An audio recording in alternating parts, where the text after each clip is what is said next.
میری آنکھیں ہرے رنگ کی تھیں۔ اماں آنکھوں میں سرما ڈالنے سے سختی سے منع کرتی۔ ایک دن دوست کے گھر گئی تو مغرب کے وقت سرما ڈال لیا۔ اگلے ہی لمحے ایک جن زیادہ۔ آج شام سے ہی موسم بہت خراب تھا۔ کالے بادل آسمان پر چھائے ہوئے تھے۔ بادل گرج رہے تھے۔ میرے شوہر پریشانی کے عالم میں کمرے کے باہر ٹہل رہے تھے کہ اسی لمحے بارش شروع ہو گئی۔ بارش اچانک تیز ہو گئی۔ ادھر اللہ نے مجھے بیٹی عطا کی۔ دائی نے بیٹی میری گود میں دیتے ہوئے کہا، مبارک ہو، اللہ نے بیٹی عطا کی ہے، دیکھو باہر بھی اللہ کی رحمت جوش مار رہی ہے۔ میں نے اپنی بیٹی کو چوما۔ اس کے رونے کی آواز کمرے میں گونج رہی تھی۔ دائی نے بیٹی میری گود سے لی اور بولی، بھائی صاحب کو بھی خوشخبری سنا دوں۔ دائی نے بیٹی کو کپڑے پہنائے، کمبل میں لپیٹا اور باہر لے گئی۔ میرے شوہر نے فوراً بیٹی کو گود میں لے لیا۔ دائی نے کہا، مبارک ہو بھائی، بیٹی ہوئی ہے، اللہ آپ سے بہت راضی ہے۔ میرے شوہر نے بیٹی کا بوسہ لیا اور بولے، کشور ٹھیک ہے؟ دائی نے کہا، جی بالکل الحمدللہ، ماں بچہ دونوں بالکل ٹھیک ہیں۔ دائی نے بیٹی میرے شوہر کی گود میں دی اور بولی، شہزادی کو مجھے دے دیں، کہیں اسے ٹھنڈ نہ لگ جائے، آج تو رحمت الہی بھی جوش میں ہے۔ میرے شوہر بولے، بہت شکریہ بہن، میں ساتھ والے کمرے میں ہوں، میری ضرورت پڑے تو مجھے آواز دے دینی ہے، میں فوراً آ جاؤں گا۔ دائی نے کہا، ٹھیک ہے بھائی۔ دائی بیٹی کو لے کر کمرے کے اندر آ گئی۔ اس نے بیٹی کو میرے پاس سلا دیا۔ اسی لمحے مجھے نیند آ گئی۔ 6 ماہ گزرنے کے بعد میری بیٹی نے ماشاءاللہ خوب رنگ روپ نکالا۔ ہماری بیٹی کسی شہزادی سے کم نہ تھی۔ میرے شوہر نے بیٹی کا نام زلیخا رکھا۔ زلیخا میں سب سے حیران کن اس کی سبز آنکھیں تھیں، کیونکہ ہم دونوں میاں بیوی کی آنکھیں کالی تھیں اور پورے خاندان میں کم از کم سبز آنکھیں کسی کی نہ تھیں۔ نہ جانے زلیخا سبز آنکھیں کس کی لے آئی تھی۔ میری شادی 5 سال پہلے ہوئی تھی۔ پسند کی شادی تھی۔ گھر والے اس شادی کے لیے راضی نہ تھے۔ میرے شوہر نے بہت مشکل سے اپنے اور میرے گھر والوں کو بھی منایا۔ میرے شوہر کا نام ابرار ہے۔ دراصل میرے شوہر خاندان سے باہر سے ہیں، جبکہ ہماری فیملی میں خاندان سے باہر شادیاں نہیں کی جاتی، اس لیے ہماری شادی کے آگے ایک محاذ کھول دیا گیا۔ لیکن بزرگ خود کہتے ہیں نا، جہاں نصیب لکھا ہو وہ کوئی بدل نہیں سکتا۔ میرے شوہر نے بہت عزت اور احترام کے ساتھ سب کو راضی کیا۔ دل میں خلوص تھا تو اللہ نے بھی مدد کی، اور تقریباً 1 سال کے بحث و مباحثے کے بعد ہمارے حق میں فیصلہ آ گیا۔ میں بیاہ کر پیا گھر چلی آئی۔ میرے شوہر 3 بھائی اور 3 بہنیں ہیں، مگر اتنے دن چلنے والے بحث و مباحثے کو میری ساس نے اپنی انا کا مسئلہ بنا لیا اور شادی کے 6 ماہ بعد ہی گھر میں لڑائی جھگڑے شروع کر دیے۔ میرے شوہر نے ماں کو سمجھانے اور منانے کی بہت کوشش کی، مگر میری ساس نہ سمجھنے والی تھی، نہ سمجھی۔ اسی طرح شادی کو 3 سال گزر گئے۔ مجھے میرے شوہر کی فل سپورٹ حاصل تھی، لیکن 3 سال بعد بھی اولاد پیدا نہ ہونے کی وجہ سے میری ساس کو بہانہ مل گیا اور وہ مجھے بانجھ کہہ کر ذلیل کرنے لگی۔ یوں میرے شوہر کا صبر بھی ختم ہو گیا۔ انہوں نے ماں کے ساتھ تو کوئی بدتمیزی نہ کی، بس خاموشی سے کرائے کا مکان لیا اور مجھے لے کر الگ ہو گئے۔ میرے شوہر پڑھے لکھے اور ایک اچھی کمپنی میں ملازم تھے۔ بس پھر کیا تھا، میری ساس نے ہمارے ساتھ قطع تعلق کر لیا اور یہ الزام بھی مجھ پر آ گیا کہ میں ان کا بیٹا ان سے چھین کر لے گئی ہوں، اور ایسا قطع تعلق کیا کہ پوتی کو دیکھنے بھی نہیں آئی۔ بس میرے شوہر خود ہی ہفتے میں 1 بار چکر لگا لیتے ہیں تاکہ ماں یہ شکوہ نہ کرے کہ بیٹے نے بھی قطع تعلق کر لیا۔ شادی کے 3 سال بعد جب ہم اس گھر میں شفٹ ہوئے تو ایسا لگتا تھا کہ زندگی کتنی خاموش ہے۔ ابرار صبح اپنی جاب پر چلے جاتے اور مغرب کے بعد گھر آتے، اور میں سارا دن تنہائی کاٹتی۔ 2 گلیاں چھوڑ کر میرا سسرال ہے، مگر ساس کی وجہ سے وہاں بھی نہ جا سکتی تھی، اور روز روز میکے جانا بھی مجھے پسند نہیں تھا۔ باقاعدگی سے نماز تو ادا کرتی ہی تھی، اور بھی اللہ کی طرف رجوع کر لیا۔ قرآن پاک کی تلاوت، وظیفے، تہجد اور دعا میں بس اولاد مانگنے لگی۔ میرا گھر ایسی لوکیشن پر تھا کہ ہمارے گھر کے پیچھے ایک سرکاری آم کا باغ تھا۔ اس باغ کی حفاظت کا ذمہ میرے ماموں کا تھا۔ میرے ماموں علاقے کے نمبردار تھے۔ ایک دن میں باغ میں چلی گئی اور ماموں سے ریکویسٹ کی، میرا گھر میں دل نہ لگے تو کیا میں باغ میں آ کر بیٹھ جایا کروں؟ ماموں نے کہا، کوئی بات نہیں، بالکل بیٹھ جایا کرو۔ انہوں نے مجھے تسلی اور حوصلہ بھی دیا کہ پریشان ہونے کی ضرورت نہیں ہے، گھرانوں میں آپس میں اختلافات چلتے رہتے ہیں، ان سے گھبرانا نہیں چاہیے، وقت ہر مسئلے کا حل خود نکال لیتا ہے۔ اس دن کے بعد میں اکثر ہی آموں کے باغ میں جا کر بیٹھ جاتی، کبھی تنہا بیٹھ کر درختوں اور پرندوں سے باتیں کرتی تو کبھی ماموں موجود ہوتے تو ان کے ساتھ گپ شپ کرتی، دل کا بوجھ ہلکا ہو جاتا۔ زبردستی کی شادی پر میکے والے بھی مجھ سے زیادہ خوش نہ تھے، کچھ ابھی تک ناراض تھے۔ کتنی عجیب بات ہے کہ شادی جیسے پاکیزہ رشتے کے بارے میں فیصلہ کرنے کا جو حق اسلام نے مرد اور عورت دونوں کو دیا ہے، اس رشتے کو بنانے سے پہلے مرد اور خاتون اپنے خاندان سے باغی ہو جانے کی بجائے انہیں منانے کے لیے ایڑی چوٹی کا زور لگاتے، اور اس کے بعد خاندان مان بھی جائے، شادی ہو بھی جائے، تب بھی خاندان والوں کی ناراضگی چلتی ہی رہتی ہے، ختم نہیں ہوتی۔ آخر یہ کیسی ناراضگی ہے؟ میاں بیوی کو تنہا کر دیا جاتا ہے۔ میں سمجھتی ہوں کہ یہ ہمارے معاشرے کا تاریک پہلو ہے اور اس ریت کو بدلنا چاہیے۔ ابرار پڑھے لکھے اور نہایت سلجھی ہوئی طبیعت کے مالک تھے۔ وہ نہ اپنے بڑوں کے ساتھ بدتمیزی کرتے تھے اور نہ ہی میرے بڑوں کے بارے میں کوئی غلط بات کرتے تھے، اور ان کے اسی سلجھاؤ کو لے کر مجھے ایسا لگتا تھا کہ میں نے ابرار کو اپنی زندگی کا ساتھی چن کر درست فیصلہ کیا ہے۔ قوم، ذات، قبیلہ شرافت سے اونچا تو نہیں ہوتا۔ شرافت اور تعلیم کو کسی کی ذات کا سٹگما نہیں چاہیے، لیکن ہمارے ہاں بدقسمتی سے اکثر و بیشتر شرافت قوموں کے آگے ہار جاتی ہے۔ جس دن گھر میں دل نہ لگتا تو یہاں آ جاتی، مگر دماغ تھا کہ سوچ سوچ کر خود کو ہلکان کر لیتا۔ ایک دن میں اسی طرح کافی دیر باغ میں بیٹھی رہی۔ ماموں بھی نہیں تھے، ان کی بھی کئی مصروفیات تھیں۔ تقریباً 1 گھنٹے کے بعد میں نے گھر کی راہ لی۔ باغ سے نکلی تو سامنے ایک بھکارن آ گئی۔ اس نے گود میں بچہ لیا ہوا تھا۔ اس نے ہاتھ میری طرف پھیلا دیا۔ میں نے پرس سے کچھ پیسے نکال کر اس کے ہاتھ پر رکھ دیا۔ میں نے اس کے بچے کے سر پر ہاتھ پھیرا اور بولی، یہ تمہارا بیٹا ہے؟ اس نے ہاں میں سر ہلا دیا۔ میں نے کہا، میری کوئی اولاد نہیں ہے، میرے لیے دعا کرنا کہ اللہ مجھے بھی بیٹا دے۔ وہ چند لمحے میرا منہ تکتی رہی، پھر بولی، بیٹا نہیں ہوگا، بیٹی ہوگی، لیکن بہت نصیبوں والی ہوگی۔ وہ جس پر ایک نظر ڈالے گی اسے رام کر لے گی۔ لیکن تیری بیٹی کی آنکھیں سبز رنگ کی ہوں گی، اسے آنکھوں میں سرما مت ڈالنے دینا، کیونکہ اگر اس نے اپنی سبز خوبصورت آنکھوں میں سرما ڈالا تو اس کی نظریں کہیں بہت دور تک کچھ لوگوں کو گھائل کر دیں گی۔ یہ کہہ کر وہ بھکارن چل پڑی۔ میرے لیے اس کی باتیں حیران کن تھیں۔ میں نے اسے کہا، سنو۔ وہ میری طرف مڑی اور بولی، میری یہ بات ہمیشہ یاد رکھنا۔ اچانک اس کی گود میں بچے نے انگڑائی لی۔ بچے کی عمر یہی کوئی 1 سے 1.5 سال کی ہوگی۔ بچے نے آنکھیں کھول دیں اور میری طرف دیکھا۔ بچے کا چہرہ تو مجھے یاد نہیں، مگر اس کی بڑی بڑی سبز آنکھیں آج بھی میرے دل پر نقش ہیں۔ اسی طرح 8 ماہ گزر گئے اور آخر اللہ نے کرم کیا، ہمیں خوشخبری سنائی۔ میرے شوہر ابرار نے اس خوشی میں پورے خاندان میں مٹھائی بانٹی۔ میری گود بھرائی کی تقریب بڑے دھوم دھام سے کی۔ صرف ایک شخصیت ہی نہ آئی، ورنہ تو پورا خاندان آیا۔ وہ میری ساس تھیں، مگر ابرار نے مجھے تسلی دی، فکر مت کرو، وقت ہر زخم بھر دیتا ہے، امی بھی مان جائیں گی۔ بیٹی کے 6 ماہ کے ہو جانے کے بعد بھی مجھے یہ سمجھ نہ آئی یا اس سوال کا جواب نہ ملا کہ آخر وہ بھکارن کون تھی، اور اسے کیسے علم ہوا کہ میری بیٹی پیدا ہوگی، اور یہی نہیں، بیٹی کی آنکھیں بھی سبز ہوں گی۔ شاید وہ پہنچی ہوئی اللہ والی نیک عورت ہوگی۔ بس اسی ڈر سے میں نے کبھی بیٹی کی آنکھوں میں سرما نہ ڈالا کہ نہ جانے کیا ہو جائے۔ 5 سال بعد اللہ نے اتنی بڑی خوشی دکھائی تھی۔ میں نے اپنے بہترین کپڑے پہنے اور بیٹی کو بھی تیار کیا۔ ماشاء اللہ، بیٹی اتنی خوبصورت تھی کہ اسے تیار کرنے کی ضرورت نہ تھی۔ مجھے تو اسے زیادہ باہر لے کر جاتے ہوئے بھی ڈر لگتا تھا کہ کہیں کسی کی نظر ہی نہ لگ جائے۔ مگر آج ہماری دعوت تھی۔ بیٹی کی پیدائش کے بعد نمبردار ماموں نے ہماری پہلی دعوت کی تھی۔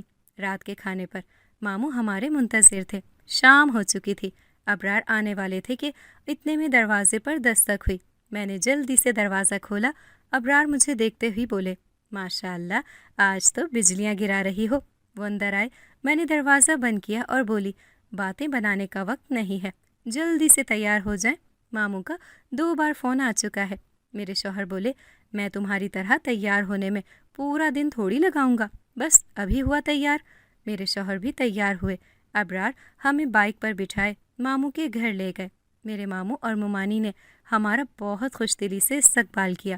ممانی نے ہمیں خاندان کی ہیپی فیملی کا خطاب دیا ہوا تھا۔